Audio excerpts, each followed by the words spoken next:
Welcome back to another video. I want to talk about some of the changes we've made to our pastured poultry model from year 1 to year 2.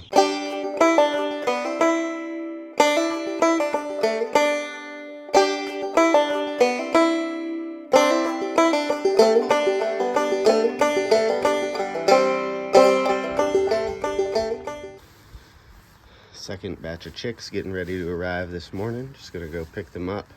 And it's important before they get here, right before I head to the post office, I turn the lights on to preheat the wood shavings so that it's nice and warm in here upon their arrival, rather than flipping them on after they're already in here. It's kind of a cool morning, so I want it to be nice and toasty for the 500 chicks that are about to arrive.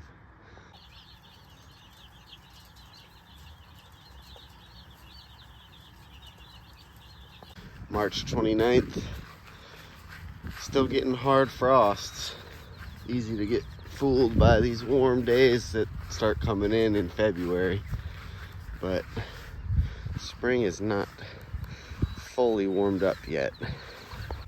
All right, chicks in their first day out on pasture.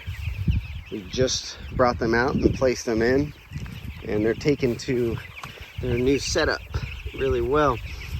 Figuring out the new watering system for them, and just in the first 5 minutes they've been really voraciously foraging, which the fact that we put grass in the brooder really shallows out the learning curve for them, learning that grass is a viable food source. But yeah, they're getting through, learning the ropes, and excited to see how this new system really emerges and flourishes here on the farm.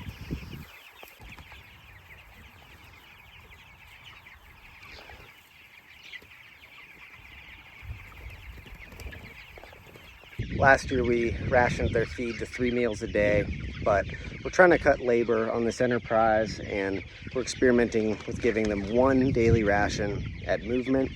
Part of that is the ease of movement of these tractors. When we put down a large mass of feed all at once, it encourages the chickens to move along to the next spot. So we're pouring it all out and putting it in a way that is in the center of where the tractor is going to go, so they're attracted to the middle and aren't at risk of getting run over by the tires. But so far we've been really happy with how averse to the tires the chickens are. We've been moving them slowly and being mindful of that, but it hasn't been an issue at all so far. So feeling like this new setup is going to make moves a lot more useful.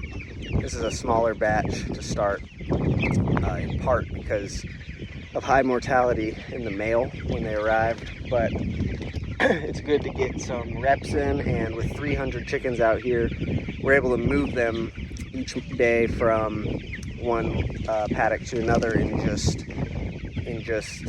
2 minutes, 3 minutes, once we get the hang of it. So that's a big drop in the labor effort from moving the Salatin pens.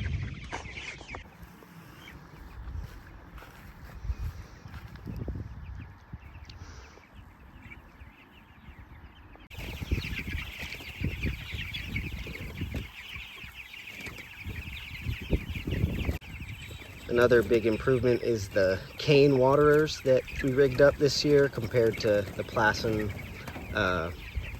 bell waterers hooked up to a 5-gallon bucket. These have float valves in them that we have hooked up to constantly running water.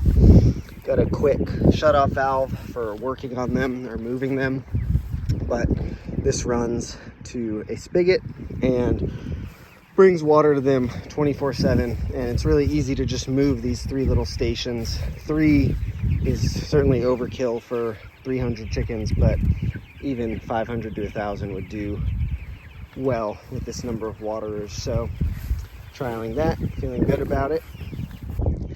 A big part of this enterprise is bringing down labor costs, and so moving from year 1 to year 2, we feel confident in adapting some of the models that are a little more proven and trying some methods that we've learned from other regional poultry farmers, and yeah, just seeing how little effort we can put in and still raise really healthy, excellent tasting birds. Feeling good about the pastured poultry start to the year, and excited to share more with you as the year progresses. At this early age, the odd chicken will get out. They can even squeeze through the fence there, which we're really not concerned about. They hang out just around the perimeter, and we've been coming out and checking at dusk, and typically they're all in anyways, but if there's any stragglers before dark, we'll just corral them in and they'll be safe as long as they're in. But it's not a whole lot of them, just a couple get out periodically and hang out just right adjacent to the pens. We've got our guardian dog, Bran. He's a Karakachan, which is a pretty rare breed. Hello, buddy. Hi. Bran, sit. Good boy. Just running about a paddock ahead of the chickens, keeping him separated from them, but close enough that he can keep his eye and alert them of any predators and keep predators away. Part of the reason we didn't go with this model initially in the first year was we didn't have a guardian dog, and as I've mentioned in previous videos, we were uncertain of how intense our predator pressure was. So it's a bit of a higher risk strategy, a bit less secure than a traditional Salatin pen without a guard dog, but we feel confident with him staying close by that these guys will be protected and safe.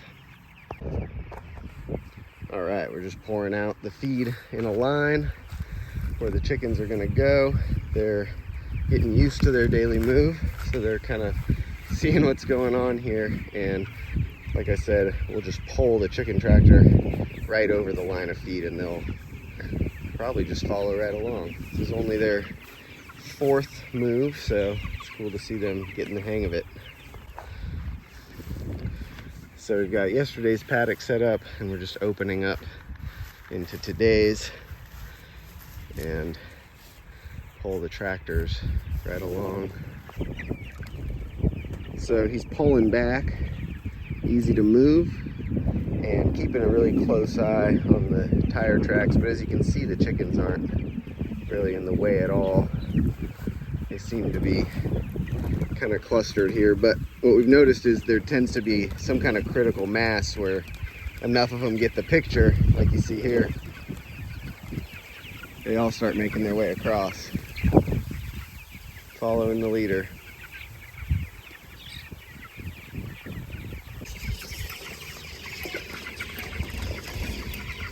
All right, pulling along here, and Zach's coming up the rear. It kind of helps to sweep the last stragglers, make sure none get left behind. And the beauty of this system is we're not really moving the chickens, they're fully moving themselves. All we have to do is move the waterers.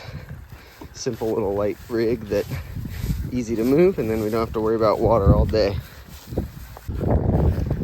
Got the new pens ready, looking nice and shiny. All new materials. The second batch of chicks is going out in 3 weeks, just under. They arrived Wednesday and are doing well in the brooder.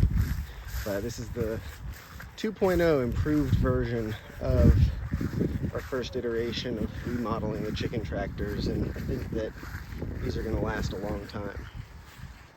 That's all for today's video. Thanks for tuning in, folks, and please like the video, leave a comment, and subscribe to the channel if you haven't already. We'll see you next time.